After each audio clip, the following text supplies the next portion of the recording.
أعوذ بالله من الشيطان الرجيم ربنا اغفر لي ولوالدي وللمؤمنين يوم يقوم الحساب ইব্রাহিম আলাইহিস সালামের দোয়া চলতেছিল। উনি আল্লাহর কাছে কি দোয়া করেছেন? তিনি বললেন, হে আমাদের রব, আপনি আমাকে ক্ষমা করুন, আমার পিতামাতাকে ক্ষমা করুন এবং মোমেনদেরকে ক্ষমা করুন যেদিন হিসাব অনুষ্ঠিত হবে, ইয়াউমা ইয়াকুমুল হিসাব। এভাবে ইব্রাহিম আলাইহিস সালাম আল্লাহর কাছে দোয়া করেছিলেন।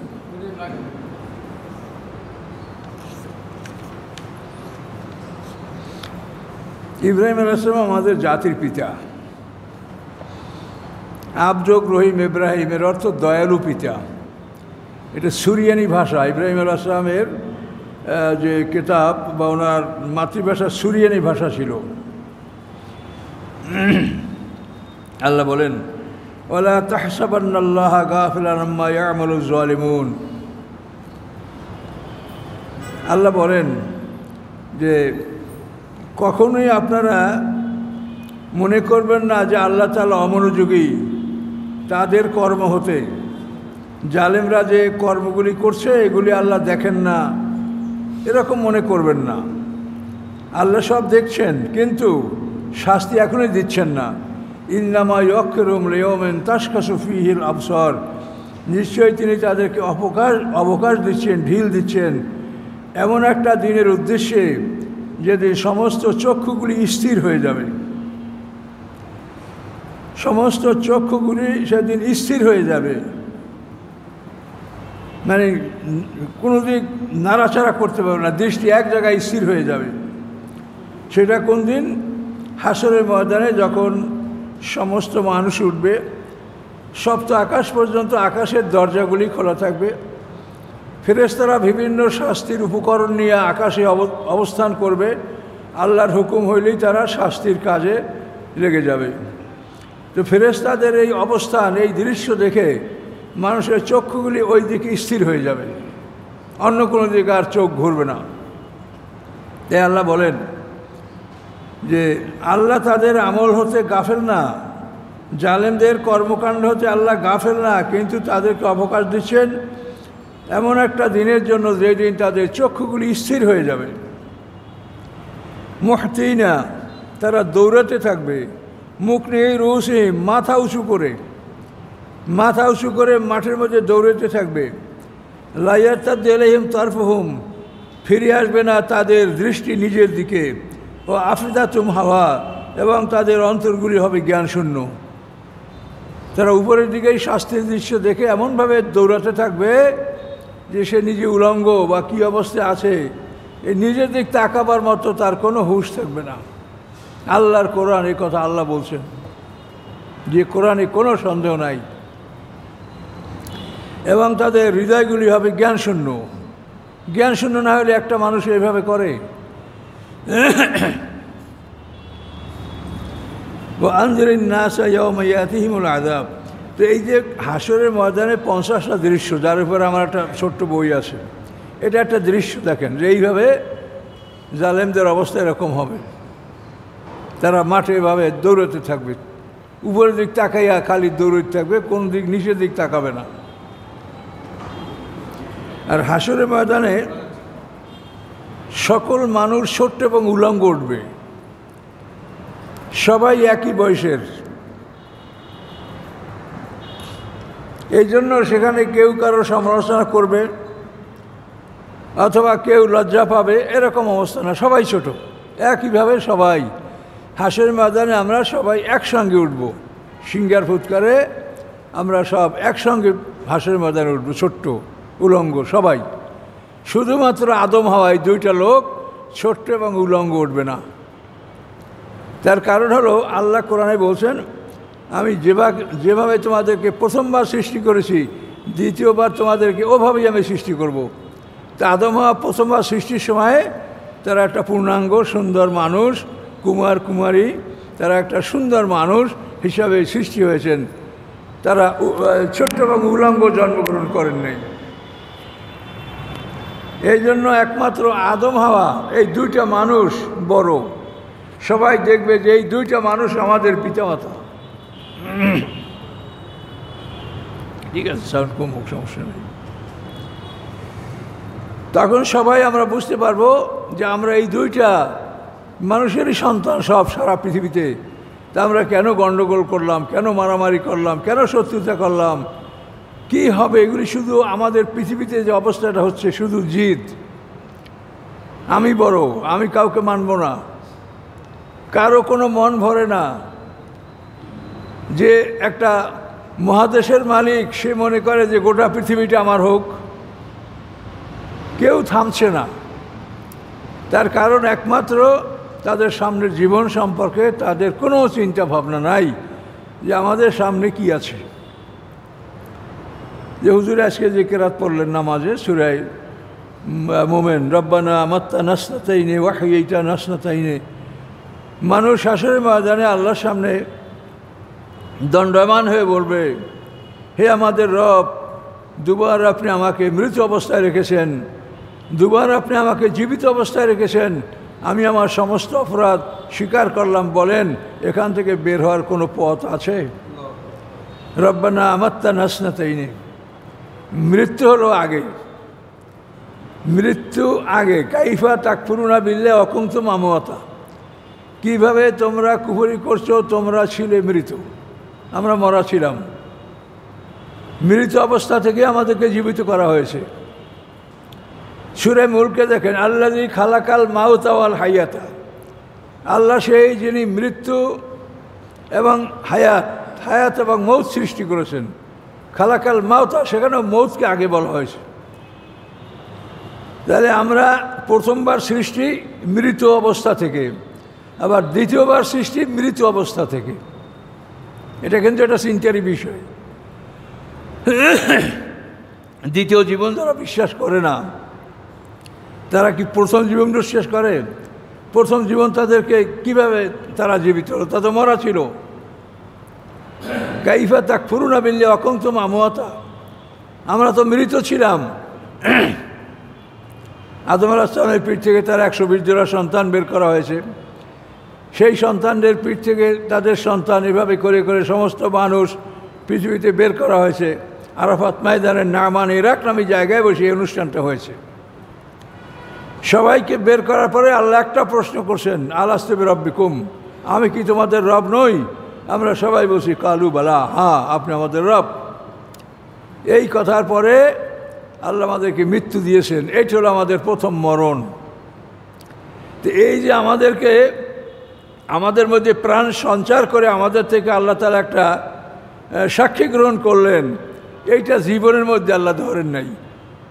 এই জীবনটাকে উপভোগ করে নাই কেউ না। শুধু তুমি বলো যে আমি তোমার রব কিনা, এই কথাটার জবাবের জন্যই আল্লাহ তাআলা সামান্য সময়ের জন্য আমাদের মধ্যে যে প্রাণ সঞ্চার করেছেন, এটাকে আল্লাহ হায়াতের মধ্যে ধরেন নাই। এটা হচ্ছে মানে কোম্পানির টেস্টের মতো। কোম্পানি একটা তার পণ্য এটাকে প্যাকেট করার আগে পরীক্ষা করে, তারপর প্যাকেট করে, ওয়ারেন্টি দেয়। তো এইটা ওই ধরনের একটা কাজ যে আল্লাহ তাআলা আমাদের মধ্যে সামান্য সময়ের জন্য জীবন সঞ্চার করে একটা প্রতিশ্রুতি নিয়ে আমাদেরকে মৃত্যু দিয়ে দিলেন। সবাই আমাদের একসঙ্গে মরণ হলো। এই সবাই আমাদের একসঙ্গে মরণ হয়েছে। হাসরের ময়দানে সবাই আমরা একসঙ্গে উঠব। শুধু ব্যবধান কোথায়? মরণের পরে আমরা মৃত অবস্থা থেকে আমরা বরজাকে ঢুকেছি, পর্দার আড়ালের জগৎ। প্রথম মৃত্যু, তারপর বরজাক, বরজাকের পরে জন্ম। এই জন্ম নিয়ে আমরা পৃথিবীতে আসি। এই জন্মের পরে জীবন, এই 4টে পর্ব আপনার। আমাদের প্রথম মরণ, সবাই একসঙ্গে মরণ হয়েছে। মরণের পরে বরজাক, পর্দার আড়ালের জগতে আমরা ছিলাম। সেই পর্দার আড়ালের জগৎ থেকে আমাদের জন্ম হয়েছে। বিভিন্ন সময় আমরা জন্মগ্রহণ করেছি। এই জন্মের পরে আমাদের জীবন, এই 4টে পর্ব।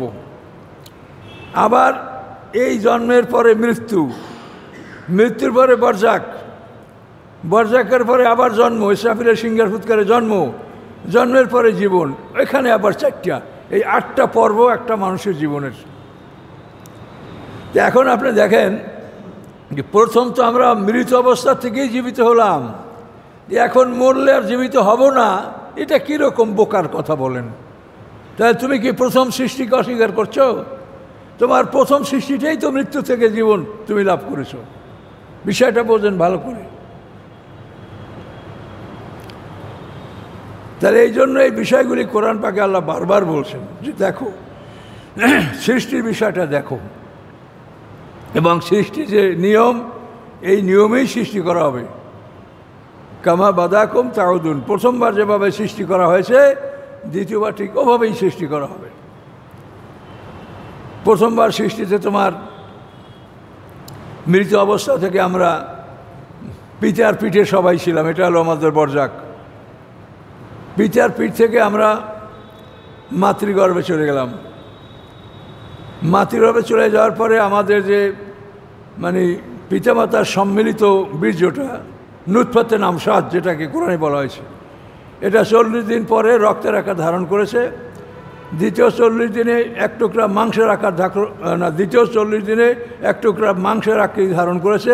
তৃতীয় 40 দিনে একটা হাড্ডির অবকাঠামো, হাড়ের অবকাঠামো সৃষ্টি হয়েছে। এই 3 40 120 দিন পরে তার মধ্যে আল্লাহ তাআলা প্রাণ ঢুকিয়ে দিয়েছেন। কীভাবে ঢুকিয়েছেন এটা আমরা কেউ কিচ্ছু বলতে পারি না। আবার দ্বিতীয়বার জন্মের আগেও প্রথম সিঙ্গার ফুৎকারে আমাদের পদার্থের দেহটা একত্রিত হবে, তারপর তার মধ্যে খালি রুহটা ঢুকাই দেওয়া হবে। এরপর আমরা ঘুমাই থাকবো। সিঙ্গার ফুৎকারের পরে 40 বছর বিরতি থাকবে। দ্বিতীয় সিঙ্গার ফুৎকার 40 বছর চলবে। তারপরে ওই সিঙ্গার ফুৎকারের সময় আমাদের নফসগুলি আমাদের দেহের মধ্যে ঢুকবে। এই মাটির মধ্যে থাকা অবস্থায় আমাদের নফস, প্রাণ, রুহু সব নিয়ে আমরা মাটির মধ্যে একটা পূর্ণাঙ্গ মানুষ, যেরকম মায়ের পেটে আমরা একটা পূর্ণাঙ্গ মানুষ ছিলাম, ওই রকম মাটির মধ্যে আমরা একটা পূর্ণাঙ্গ মানুষ হব। তারপরে এক পশলা বৃষ্টি হবে, আমরা মাটির থেকে ফুটে ফুটে বের হব। তার প্রথম সৃষ্টি দ্বিতীয় সৃষ্টি একই ধরনের। কাজে এই সৃষ্টি নিয়মের বাইরে মানুষকে কেউ সৃষ্টি করতে পারে না। হ্যাঁ, তবে কতগুলো জিনিস আছে মোজেজা, সেটা নিয়মের বাইরে। যেমন ঈসা আলাইহিস সালাম কুম্ভেজনিল্লা বলে মানুষ জীবিত হইতো, এগুলো সাধারণ নিয়ম না, এটা অসাধারণ জিনিস, মোজেজা বলো এটাকে। এরকম কোরআনে বহু ঘটনা আছে। আল্লাহর পয়গম্বর হিজকিল আলাইহিস সময় 10,000 লোকের মৃত্যু ঘটেছিল। আলাম তারা আল্লাযিনা খারাজু মিন দিয়ারিহিম উলুফুন হাযারাল মাউত। উলুফ শব্দটা হলো 10,000-এর বেশি হলে উলুফ, আর যদি 10,000-এর কম হয় তাহলে আলাফ। আলফুনের বহুবচন আলাফ, উলুফ। আলাফ হলে 10,000-এর কম, আর উলুফ হলে 10,000-এর বেশি। এই 10,000 মানুষকে আল্লাহ মৃত্যু দান করেছিল, আবার আল্লাহ তাদেরকে জীবন দান করেছিল। এগুলি আশ্চর্য ঘটনা, মোজেজা। এটা সাধারণ নিয়ম না। সাধারণ নিয়ম এখন যেটা আমরা বললাম এইটা। কাজে এই নিয়মের বাইরে মানুষ সৃষ্টি হতে পারে না, মানুষকে সে সৃষ্টি করতে পারে না। কাজে এই জন্য আপনারা মরার পরেই যে একটা জীবনের কথা আপনারা শোনেন আলেমদের কাছে, এই কথাটা তারা কোনোভাবে যুক্তি প্রমাণ দিয়া এটা তারা প্রমাণ করতে পারবে না। যে মুনকার নাকির কে, সেই মুনকার নাকির, তার নাম নাই কোরআনে। সে কী করে? আল্লাহ কোরআনে বলছেন তোমার জীবন দুইটা, মরণ দুইটা। যদি মুনকার নাকির মানুষকে জীবিত করে তাহলে মানুষের জীবন মরণ হয়ে যায় 3টা। কোরআনের খেলাফ। কাজে আমাদের মধ্যে এই ভুল ধারণাগুলি ঢুকে দেওয়া হয়েছে, যেগুলি আমরা দীর্ঘদিন লালন পালন করার কারণে আমরা এগুলিকে অস্বীকার করতে পারছি না। তো সম্মানিত সুধী, আসুন আমরা, আল্লাহ বলেন ওয়ানজিরিন নাস ইয়াওমা ইয়াতিহিমুল আযাব। হে নবী, হে রাসূল, মানুষদেরকে আপনি ভয় দেখান এমন একটা দিন, ইয়াওমা ইয়াতিহিমুল আযাব, যেদিন তাদের উপরে শাস্তি আসবে, বিচারের দিন। ফায়াকুলুল্লাযিনা যালামু, সেদিন অত্যাচারীরা বলবে রব্বানা, হে আমাদের রব, আখরিজনা ইলা আজালিন করিব, আখিরনা ইলা আজালিন করিব, আমাদেরকে সামান্য সময় অবকাশ দেন। নুজিব দাওয়াতাকা, আপনার দাওয়াতে আমরা সাড়া দিব। নাত্তাবের রসুলা, রাসুলগণকে মানব। এরকম মানুষ আল্লাহর কাছে অবকাশ চাবে। তখন আল্লাহ তাদের কি জবাব দেবেন? আওয়ালাম তাকুনু আকসামতুম পৃথিবীতে তোমরা কি এইভাবে শপথ করতেছিলে না মেন কবল ইতিপূর্বে যে মালাকুম মেন জাওয়াল, তোমাদের ধ্বংস নাই, পতন নাই, তোমরা ধ্বংস হবে না, এরকম তোমরা পৃথিবীতে বলতেছিলে। আর এখন তোমরা আমার কাছে একটু সময় চাও, কাজে এখন আমি কাউকে সময় দিব না। এভাবে সময় দিলে একটা মানুষও দোজখে যাইতো না, সবই বেহেশতে যাইত। কিন্তু আল্লাহর প্রতিশ্রুতি জান্নাত জাহান্নাম উভয়টাই তিনি ভরবেন। এই জন্য মৃত্যুর সময় ঈমান আনলে এই ঈমান কবুল হবে না। ওয়াসাকান্তুম বি মাসাকিনিল্লাযিনা যালামু, আল্লাহ বলেন এই জালেমদের বাসগৃহে তোমরা বসবাস করছো। ওয়া তাবায়্যানা লাকুম, এবং তোমাদের কাছে স্পষ্ট হয়ে গেছে কাইফা ফাআলনা বিহিম, আমি কি আচরণ তাদের সাথে করেছি। ওয়া দারাবনা লাকুমুল আমসাল, এবং তোমাদের জন্য আমি দৃষ্টান্তগুলি বর্ণনা করেছি। সব কথা আল্লাহ স্পষ্ট বলে দিচ্ছেন। অকাদ মাকারু, আল্লাহ বলেন এই লোকগুলি, এই কাফেররা ষড়যন্ত্র করেছে। মাকরুম ইনদাল্লাহ, তাদের সমস্ত ষড়যন্ত্র আল্লাহর কাছে জমা আছে। ইনদাল্লাহ মাকরুম, তাদের সমস্ত ষড়যন্ত্রগুলি আল্লাহর কাছে জমা আছে। ওয়াইনকানা মাকরুম লিতাজিউলা মিনহুল জিবাল, তাদের ষড়যন্ত্রগুলি এত বড় ষড়যন্ত্র ছিল, মনে হয় যেন এই ষড়যন্ত্রের কারণে পাহাড় হটে যাবে। পাহাড় হটে যাওয়ার মতো ষড়যন্ত্র তারা করেছে। মুহাম্মদ সাল্লাল্লাহু আলাইহি ওয়াসাল্লামকে কীভাবে হত্যা করার জন্য তারা পরিকল্পনা করেছিল, ইব্রাহিম আলাইহিস সালামকে হত্যা করার জন্য কী পরিকল্পনা তারা গ্রহণ করেছিল আপনারা জানেন। এই ষড়যন্ত্রগুলি কাফেররা পয়গম্বরের সাথে করেছে। মুসা আলাইহিস সালামকে হত্যা করার জন্য, বনী ইসরাঈলদেরকে মারার জন্য ফেরাউন 10,60,000 সৈন্য নিয়ে তাদের পশ্চাৎভ্রমণ করছিল। লোহিত সাগরে তারা সবাই ডুবে মারা গেল।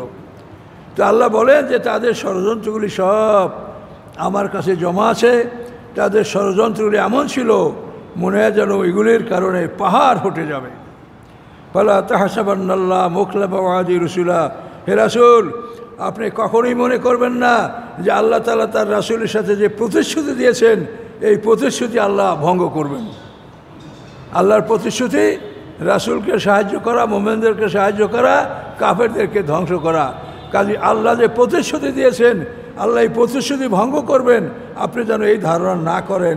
ইন্নাল্লাহ আজিজুন যুনতাকাম, নিশ্চয়ই আল্লাহ তারা অপ্রতিরোধ্য ক্ষমতার মালিক এবং তিনি প্রতিশোধ গ্রহণকারী। কাজে হে রাসূল আপনাদের সাথে আল্লাহর প্রতিজ্ঞা প্রতিশ্রুতি আল্লাহ ভঙ্গ করবেন না। ইয়াওমা তুবাদদালুল আরদু গায়রাল আরদ, সেদিনে এই পৃথিবী পাল্টানো হবে অন্য পৃথিবীর মাধ্যমে। এই পৃথিবীটা পাল্টানো হবে অন্য পৃথিবীর মাধ্যমে। আসসামাওয়াত, আকাশগুলিও পাল্টাতে হবে। বারাজু লিল্লাহিল ওয়াহিদুল কাহার, এবং সবাই তারা বেরিয়ে আসবে আল্লাহর উদ্দেশ্যে যিনি এক এবং পরাক্রমশালী। আল্লাহ বিচারের মাঠে আসবেন, আল্লাহ বিচারের মাঠে আসবেন, তখন তার আরশ বহন করবে 8 জন ফেরেশতা। এটা কোরআনে বলা আছে। ওই আহমেলু আরশা রব্বিকা ফাওকাহুম ইয়াওমাইযিন সামানিয়া, সামানিয়া মানে 8। আল্লাহ যেদিন বিচারের মাঠে আসবেন 8 জন ফেরেশতা তার সিংহাসন ভর করে নিয়ে আসবে। তাফসিরে বলা আছে তার এক একজন ফেরেশতা বর্তমান পৃথিবীর 2টা পৃথিবীর সমান। তাহলে এখন বোঝেন যে সেই 8 জন ফেরেশতার জন্যই এই পৃথিবীর মতো 16টা পৃথিবীর জায়গা লাগবে। কথা বলতে পারছেন? ফেরেশতাদের এই বিবরণ আল্লাহ দিয়েছেন। কেন দিয়েছেন? যে আবু জাহেল এবং তার সঙ্গী সাথীরা যখন শুনতে পাইল যে আলাইহা তেসাআতা আশার, দোজখের ফেরেশতা 19 জন, তখন আবু জাহেল তার লোকদেরকে ডেকে বলে, এই বেটা তোরা মর। বলে কেন? এই শোনো না মুহাম্মদ সাল্লাল্লাহু আলাইহি ওয়াসাল্লাম কী বলছে, দোজখের ফেরেশতা 19 জন, তা তোরা কি লোকজন কম? সবাই মিলে 19 জন ফেরেশতা বাইন্ধে ফেলাবো, আমরা বাইন্ধে ফেলাইয়া তারপর আমরা মুসলমানকে দোজখে ঢুকাই দেবো, আমরা ভেসতে যাব। কত সুন্দর বুদ্ধি দেখেন। আল্লাহ বলছেন যে ফেরেশতা বানবি, রশি জোগাড় করছো, যে একজন ফেরেশতা 2টা পৃথিবীর সমান। আল্লাহ রসুল যখন মেরাজে গেছেন তখন আল্লাহকে বলেছেন যে আল্লাহ আপনার আরশ বহনকারী একজন ফেরেশতার সাথে আমি একটু কথা বলতে চাই। তা আল্লাহ রসুল আল্লাহ তাআলা অনুমতি দিলেন যে বলেন। তখন আল্লাহ রসুল বলেন যে আমি আরশ বহনকারী একজন ফেরেশতার সাথে কথা বলেছি, তার কাঁধ হতে কানের লতি 700 বছরের রাস্তা। তাহলে ফেরেশতাদের এই বিবরণগুলো এই জন্য আসে যে ওরা 19 জনের কথা শুনে ওরা ফেরেশতা বাঁধিয়ে ফেলাবে সব। কপাল পোড়া বুদ্ধিকে বলে, আল্লাহর ফেরেশতা বানবে ওরা। অসমাত, তো পৃথিবী পাল্টাইলে তো আকাশও পাল্টান লাগবে। ঘর যদি বড় করে তো ছাদ বড় করা লাগবে না? তো সেই জন্য আল্লাহ বলছেন সেদিন পৃথিবী পাল্টানো হবে, আকাশগুলিও পাল্টানো হবে। তারা তো বড় পৃথিবী এই ছোট ছাদে এর মধ্যে ধরবে না। এবং সবাই আল্লাহর উদ্দেশ্যে বের হবে, বিচারের সম্মুখীন হবে, সবাই মাঠে আসবে, কেউ বাকি থাকবে না। অতারাল মুজরিমিন ইয়াওমাইযিন মুকাররানিনা ফিল আসফাত, এই দৃশ্য দেখেন। হে রাসূল, আপনি অপরাধীদেরকে সেদিন দেখবেন যে তারা শিকলে বাঁধা, তাদেরকে শিকল তারা বেঁধে রাখা হয়েছে জাহান্নামের মধ্যে। কি ভয়ঙ্কর অবস্থা! সারাবিল উম্মেন কাতেরান, এবং তাদের জামাগুলি আলকাতরার, দেহের জামাগুলি আলকাতরার এবং শিকল দ্বারা তাদেরকে বেঁধে রাখা হয়েছে। তাকশা উজুহাহুমুন নার, আগুন তাদের মুখমণ্ডল ঢেকে ফেলছে। হাতগুলো বাঁধা থাকবে, হাত যদি বাঁধা না থাকতো তো হাত দ্বারা আগুন ঠেকাবার চেষ্টা করত। মানুষের যত বিপদ আসুক মানুষ হাত দ্বারা ঠেকাতে চেষ্টা করে, কিন্তু এদের হাত বাঁধা থাকবে। শিকল দ্বারা এদেরকে বেঁধে রাখা হবে, হাত গলার সাথে বাঁধা থাকবে, আগুন তাদের চেহারাগুলিকে ঢেকে ফেলবে। তাকশা উজুহাহুমুন নার, আল্লাহ বলেন লিয়াজিয়াল্লাহু কুল্লু নাফসিন মা কাসাবাত, আল্লাহ তাআলা প্রত্যেকটা মানুষের তার উপার্জনের শাস্তি আল্লাহ দেবেন। ইন্নাল্লাহ সারিউল হিসাব, নিশ্চয় আল্লাহ তাআলা দ্রুত হিসাব গ্রহণ করবেন। পৃথিবীতে জালেমদের অবস্থা যেটা আপনারা দেখেন, এই জালেমদের জন্য এই শাস্তি এটা বিশ্বাসযোগ্য যে ওই জালেমদের জন্য এইরকম শাস্তি হওয়া উচিত এবং আল্লাহ দিবেন। এই গরম মৌসুমে আমরা কেউ একটা মোটা কাপড়ের জামা পরি নেই, আর জাহান্নামীদের জামা হবে আলকাতরার, এবং এই আলকাতরার জামা পরে আগুনের মধ্যে রাখা হবে, শিকলে আবদ্ধ থাকবে, হাতগুলো গলার সাথে বাঁধা থাকবে।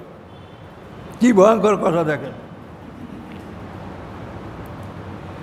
কিন্তু পরিতাপের বিষয় দেখেন, এই যে দুনিয়া অবস্থা, এই মসজিদে কত লোক ছিল, কয়টা লোক আপনারা কোরআন শোনার জন্য বসেছেন? এইটাই অবস্থা। আসলে কোরআনে আল্লাহ যা বলেছেন এই কথাগুলি শতকরা একটা মানুষও শোনে না, শতকরা একজনেও এই কথাগুলো শোনে না। কিভাবে তারা হেদায়েত পাবে, কিভাবে তাদের অন্তরে ভয় আসবে, কিভাবে তারা পাপ থেকে ফিরে থাকবে বলেন, আল্লাহর কথা যদি না শোনে?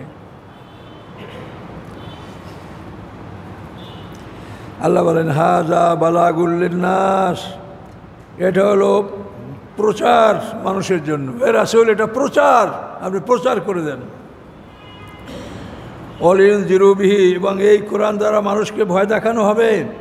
ওয়ালিয়ালামু, এবং তারা জেনে নেবে আন্নামা হুয়া ইলাহুম ওয়াহিদ, নিশ্চয়ই তোমাদের ইলাহ এক ইলাহ, তোমাদের আল্লাহ এক আল্লাহ, তোমাদের মাবুদ এক মাবুদ। ওয়ালিয়াযাক্কারা উলুল আলবাব, এবং জ্ঞানীরাই উপদেশ গ্রহণ করবে। জ্ঞানীরা ছাড়া কেউ উপদেশ গ্রহণ করবে না, ভাগ্যবানরা ছাড়া কেউ উপদেশ গ্রহণ করবে না।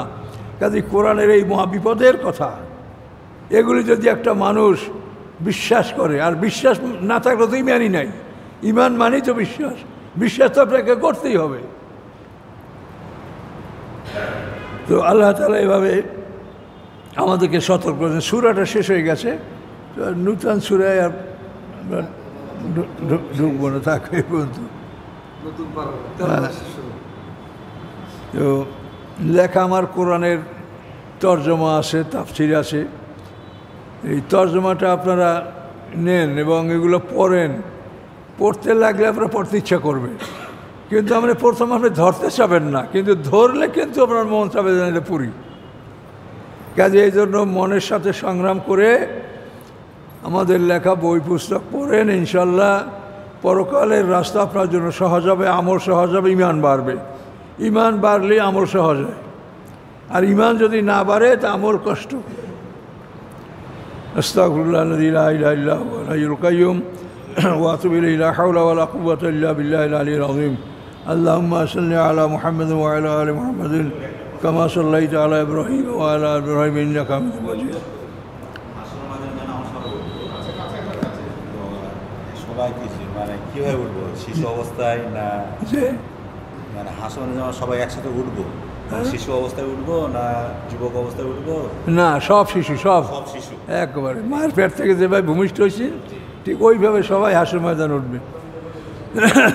ছোট্ট এবং উলঙ্গ 70 বছর পরে আল্লাহ বিচারে মাঠে আসবেন। এই সময় আমরা বড় হব, মাঠে আমাদেরকে পোশাক দেওয়া হবে, হাউজে কাছারে পানি পান করানো হবে। এটা তো বহু পর্ব আছে, এগুলোর আলোচনা। আল্লাহুম্মা আমিন। রব্বানা ওয়া যালামনা